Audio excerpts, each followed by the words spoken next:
எங்கள் ஊரில் கிறிஸ்மஸ் நேரங்களில் அதிகாலை 5 மணிக்கு ஆலய ஆராதனை இருக்கும்.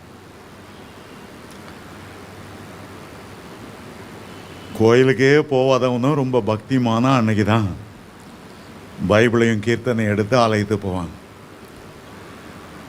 சிலரை பார்த்தா விடிய காலம் இல்லையா, குளிர் இல்லையா, டிசம்பர் பனி பெய்கிற நேரம் இல்லையா, கையில் ஒரு சிகரெட்டை வச்சுருப்பாங்க, ஊதிக்கிட்டே வருவாங்க.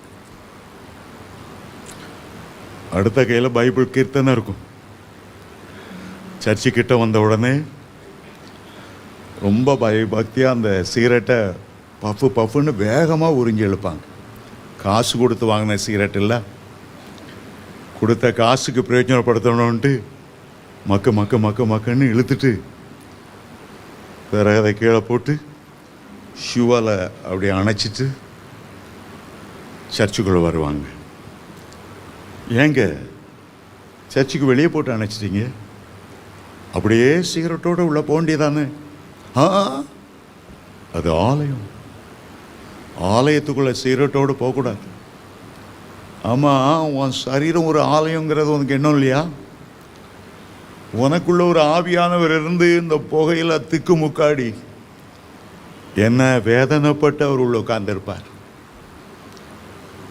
அந்த ஆலயத்தை பற்றி உனக்கு தெரிகிறது, இந்த ஆலயத்தை பற்றி உனக்கு தெரியலையே. 1 கொரிந்தியர் 3:16 சொல்லுகிறது, நீங்கள் தேவனுடைய ஆலயமாய் இருக்கிறீர்கள் என்றும் தேவனுடைய ஆவியானவர் உங்களுக்குள்ளே வாசம் பண்ணுகிறார் என்று அறியாத இருக்கிறீர்களா?